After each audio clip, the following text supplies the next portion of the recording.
Hey guys, welcome to another Raid Shadow Legends video. And my boy Candraphon has got a buff. He is insane now. He is so good. He's very similar to Mashald, however you say it.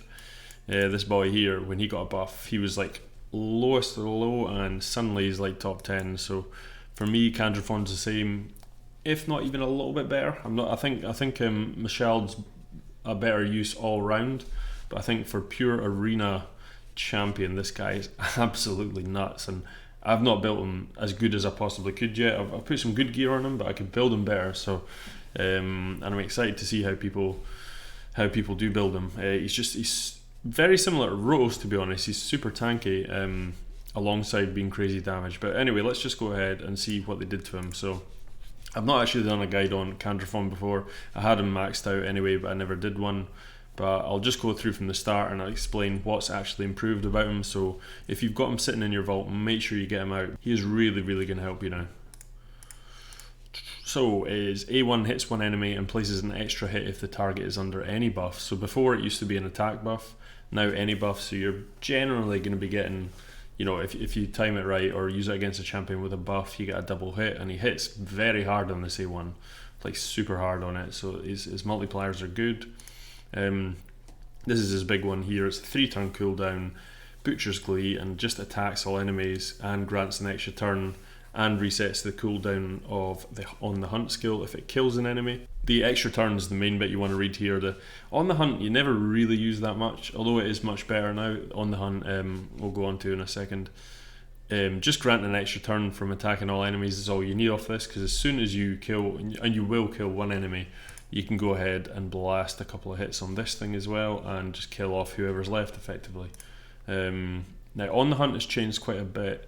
It places a perfect veil and a 50% increased attack buff, which it did before, but now it also adds increased speed and increased crit damage, which is very good, to be honest. It is a fantastic ability, this now. It's just the way it kind of works out, I don't really use it very much, but it is useful, especially if it does go a little bit longer the game, because then he can really get that speed up and boost his damage.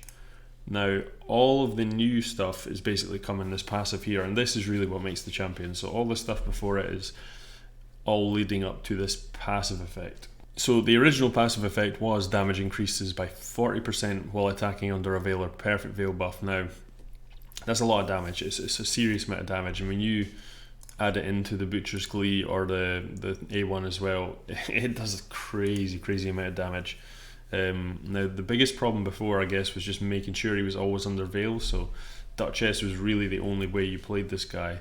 But at the moment, this guy has this incredible active effect where it places a perfect veil on this champion for 1 turn each time an enemy's turn meter is filled. So, you know, you're talking Arbiter, you're talking Lysandra, there's so many. God, there's so many. So many of the top champions are filling turn meter. Yeah, this is just crazy. And the best thing about it is it cannot be removed. So Madame can't strip it, Kymar can't strip it. That is the biggest issue it was with it. So this is seriously powerful. And not only that, he now receives 40% less damage while under either veil. Also boosts his champion's turn meter by 15% each time this champion receives damage under a veil or perfect veil buff.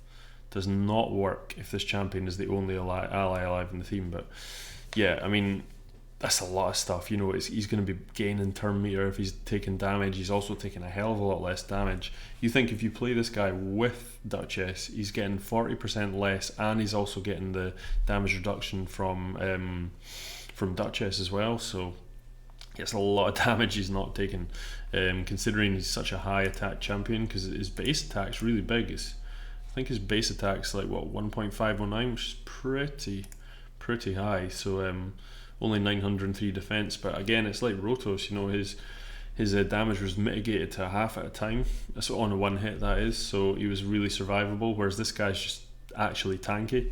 I mean, like really tanky. It's mental. He's hits super hard and he's super tanky, and he doesn't need accuracy, which is fantastic. So he really has become like one of the best, if not, well, probably my favourite damage dealer at the moment. Definitely one of the best anyway.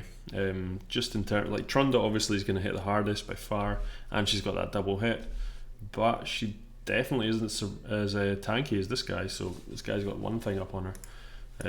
Yeah, fantastic ability. He's also got an increased attack in arena battles by 33%. Wouldn't particularly use that, but it's still pretty useful in some circumstances. But yeah, this is how it works. So in the artifact section, I have chucked him on to Savage and Speed gear. What you're looking to do really is get him in Savage, ignore some of that defense, and then pair it with Helm Smasher, so ignores a 50% chance of 25% defense. So that's really what you're going for. Savage isn't the easiest set to farm. If you're kind of lower level, you can easily stick this guy in just like attack, crit damage gear, crit rate. Just make sure you're getting that crit rate to 100%. So I've got him to 4.7k attack, 100% crit rate, and 237 crit damage. I haven't really done much of my Great Hall on Force Champions, so I could easily get the attack to about 5 and a bit and this up, but again, I haven't got my best gear on this guy yet. I'm going to strip Brotos at some point and strip some of my other champions and then really build this guy a bit better. So it's going to be exciting to do it, but he's hitting like a truck right now, so I don't know how much more he needs. I didn't get the best rolls. As you can see, you got a double resistance there, which isn't much use, but attack and crit rate and crit damage, that's a good one. Crit rate, crit damage gauntlets obviously is what you need. Attack percentage chest and speed boots with a triple crit rate. Now there's some good boots actually. I'm actually finally getting to use some of these new artifacts here, not artifacts, sorry, accessories. So I've got a cleansing banner on here. Again, I would just go with attack banner because you're not needing accuracy in this guy. Just try and get some speed rolls is what I didn't get. And a crit damage amulet obviously. So yeah, at the moment I'm getting an 16% chance to remove a random debuff each turn, which is pretty cool actually. It's actually working out really well. A lot more powerful than I thought it would be. Attack ring as well. You could put defense ring on this guy if you want, make him super tanky. I've seen some people put him in Stalwart set, which is pretty crazy because if you've got the damage reduction from all of the Veils, then you've got the Stalwart set as well. It's just a little bit crazy, but at the end of the day, he's a damage dealer and I wanted him in Savage gear, so I think that's the best way. In terms of masteries, this is kind of my standard Savage sort of mastery. You're wanting crit damage, you want this Ruthless Ambush in the first hit. I always go Opportunist because I use my damage dealers a little differently because I love Kymar and I've got a really good Kymar built, so I quite often sleep people, then he gets a lot of damage, an extra 12% damage if they're sleeping at the time when he hits them, so that's really powerful. Especially if they've got things like Arbiter and stuff that might not be as high defense, they are going to turn meter out of the sleep before you actually hit them. But the sort of tanky champions that are a bit slower, they're still going to be sleeping when it comes round to hitting the AoE, so this 12% really comes into play quite a lot.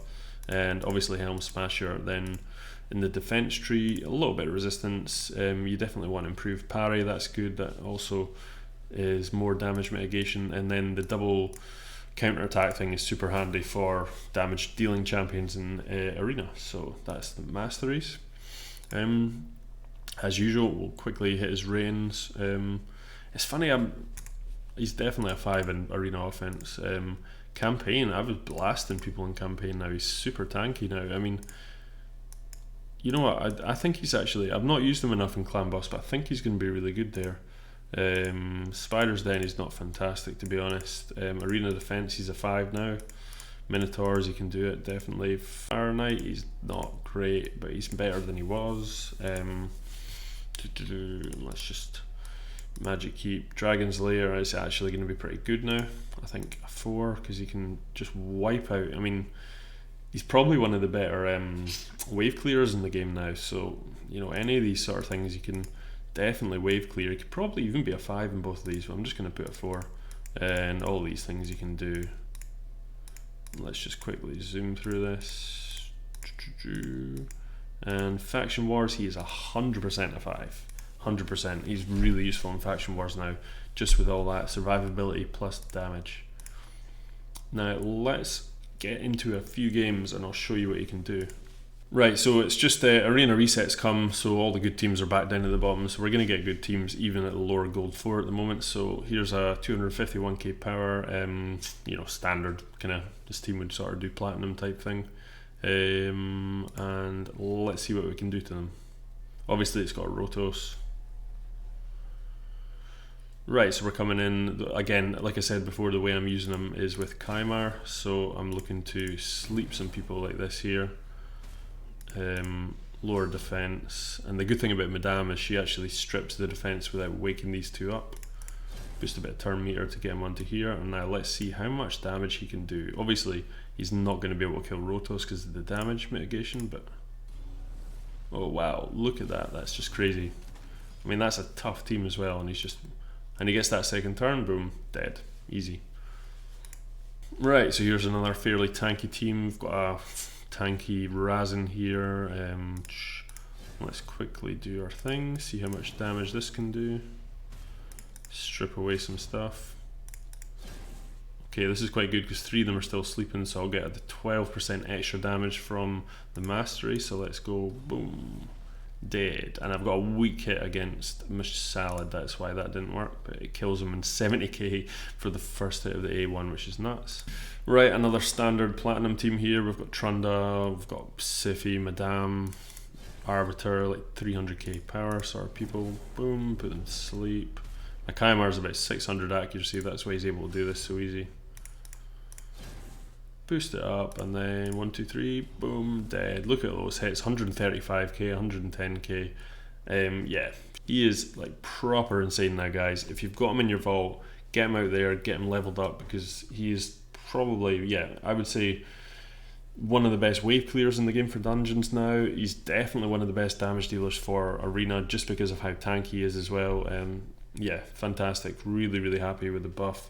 Plarium, excellent job. I'm going to do a little video on a best next because I've got her too. I think she's had a pretty good buff. So, but yeah, if you like the video, hit the like and subscribe button please, it really helps me out. And any more ideas for videos, please just leave them in the comments below, guys, and have a great day. Peace.